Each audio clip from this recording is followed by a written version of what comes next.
you kidding me? Ross. Oh, God. Peasants. Right. I'm gonna scream! Thought I was rich. High society.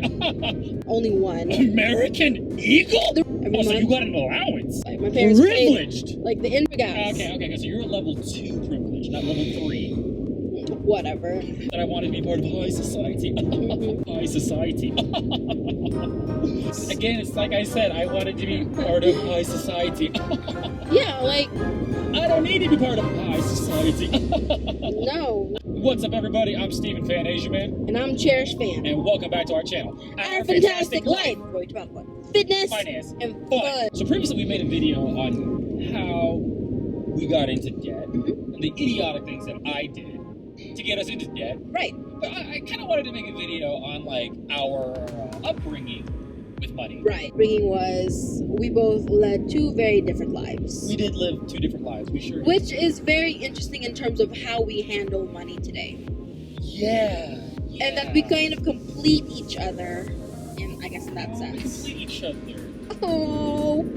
Shitsy doodles. So we're not going to talk too much about like the upbringing, because I don't want to personally say anything that is going to disrespect our parents or like make it feel like, because they did their best. Right. Or I don't want to make it. I don't want them feeling like we're disrespecting them. Yeah.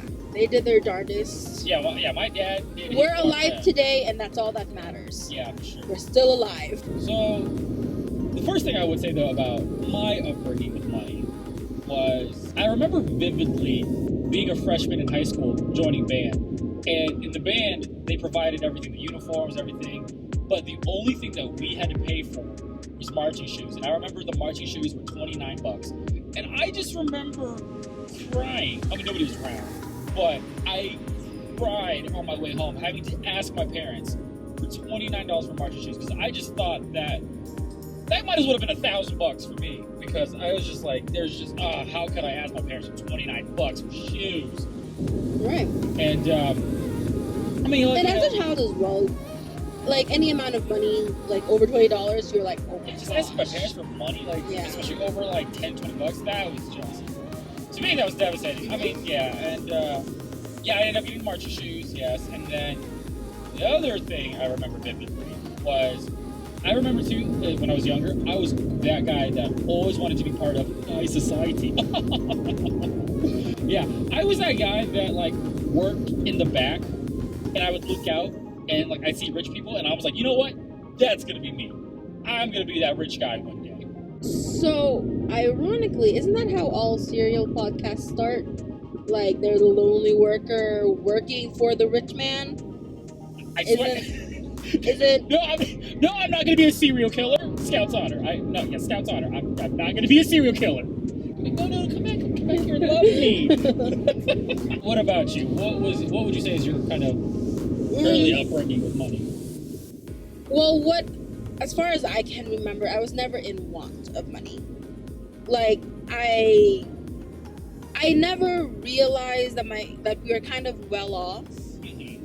Definitely middle class, but I've never had like that moment where like we couldn't afford to buy what we wanted. Gotcha. Okay. Like, I know for like some people, they'll get money whenever they get a report card, or whenever they do chores, they'll receive money, allowance. I never received an allowance. You know how or I never received money for like good grades on report cards. You know how rich I would be? If I got money for all the A's I'd ever gotten? Man, I'd be rich. No, what I got was, Dad, I got an A. Oh, you got an A. Why no A plus? Okay. I got an A plus. Oh, you got A plus. Why not A plus plus? Can't win a life.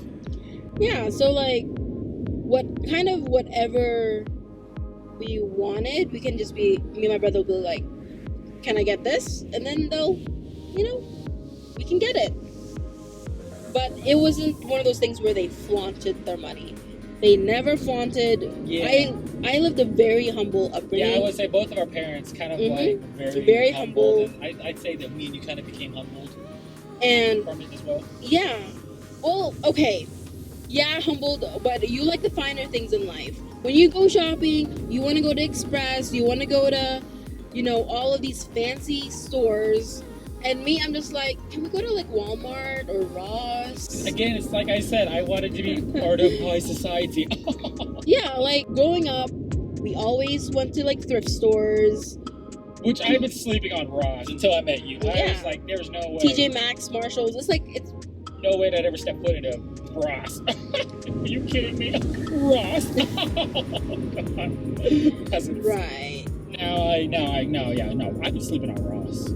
Yeah, like my Filipino parents that love to haggle and love to get the cheaper price on things. Yes. So I never really exactly knew that we were, that we were never in want of money. Yeah, we were good. I like how you mentioned that your parents were thrifty, because if I go back to your parents' house and I see that your mom is pouring water in dishwashing soap to preserve it and make it last longer, to continually add water and add water. So the dish soap is like dark blue, and then it turns into light blue. If I see that the dishwashing soap is light blue or light green, one more time, I'm gonna scream! That's hilarious. I remember going in high school, taking a shower, and then wondering why the shampoo container was just sloshing with water. But I want to scream every time. We want to get as much out of it as we can. I would do the dishes and it smelled fishy. Because it was literally lightly colored water with suds. Yeah. Oh, God, if I was a driver right now.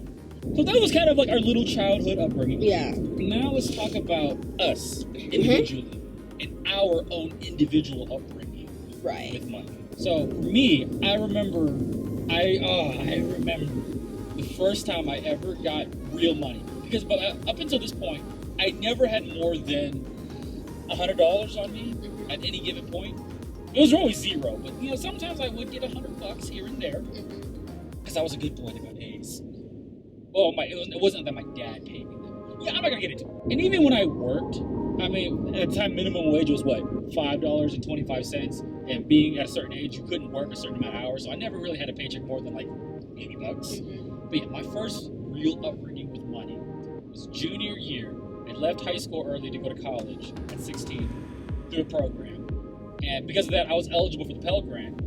And I remember I got a refund of $903. And that was the most money I had ever gotten in my entire life. I thought I was Bill Gates. I thought I was rich.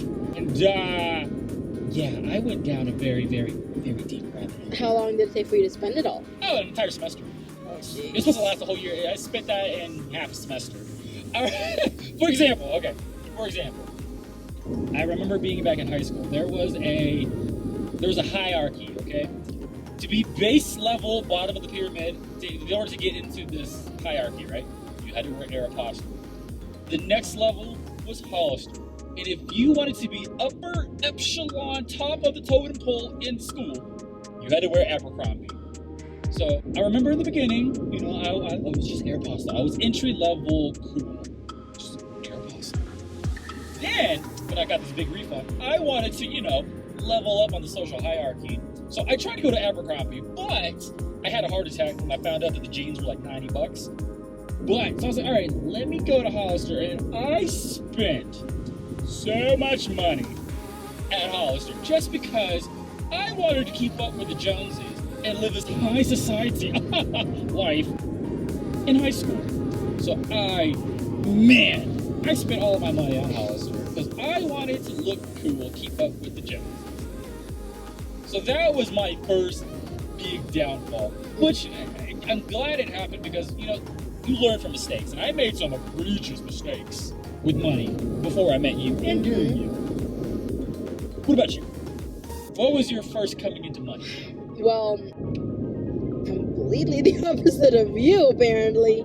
Like, high school, yeah, I said Ross, Walmart. I was wearing high waters. Wow. So what, you weren't even entry level cool? You didn't even wear, oh no, I think I only had one American Eagle shirt. Only one. American Eagle? The rest I just wore jeans and a t-shirt. I lied. I gave my jeans from American Eagle. jeans. I didn't even start dressing up maybe till college, like where I would wear like semi-nice clothes. But really, when I first started my upbringing with like money, like my parents, I love you guys. Love you too, but mommy and daddy. They were the ones who were like, okay, you don't have to get a job. I just want you to focus on school, on your classes, get good grades after you graduate from college. Then, you know, you can start going off and like finding a job. So I did that. They gave me pretty much allowance a month. Every month. So you got an allowance? Well, I was in the Philippines. Like, I couldn't even work in the Philippines when I went to school. So they had to give me money. So when I came back I did nursing school in the Philippines, came back to the States, and I still had to study for my boards, but I got a part-time job at a clothing store. Discounts? Mm-hmm. Oh, and I remember when we first met, you would visit me at the clothing store. I did. Yeah. It was so cute. Those were the days I visited. And while I was like hanging clothes from the dressing room, so you just like sit there. Well, I would be the jerk that rips the clothes after you put it on. You are a jerk. Jerk. Why? You gonna work? If you gonna work, you gonna get your money's worth. And yeah, that's how I would get my paycheck from the clothing store. And to be honest, I didn't really need to use too much of it. My car was already paid off. My parents, I have to admit, I did live a privileged life. My parents privileged? Paid, like the insurance, my phone was paid. Wait, wow. You had a car paid off, and you didn't pay for the insurance? You didn't pay for insurance? No. What about, okay, did you pay for gas? I paid for gas. Okay, so you're at level 2, you're not level 3. Whatever. You know, I'm just joking with you. Shut up. Yeah, but, you know... We did live opposite lives, right? But also, I didn't... Because after I graduated and I'm working at this clothing store, and I didn't have a lot of bills to pay. That's why I'm not really good with finance, because I didn't really have so many things to pay off. And right after, like, I moved back, working at the clothing store, we met. We got married, like, almost a year later. Oh, wait, Brad. We got married exactly 1 year from the day I said hello to you on Tinder. Get it right, get it tight. So, timeline. I got back in April or May. We met in October. And then we got married the next October. Oh, shucks. And then ever since then, he's done, like, the finances. So, I didn't really have to worry too much. Oh, I probably shouldn't be dancing on Friday. No, you shouldn't. But yes, so this both of our upbringings, right, collided when we got married, when we got hitched. Yeah. And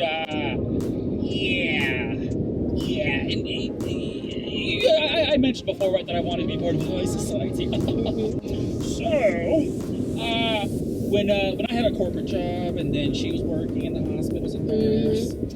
Yeah, we mentioned in the previous video, but we went down a pretty deep rabbit hole. Pretty deep. Because now we had way more money than we've ever had. Yeah, we had way more money than we ever had, and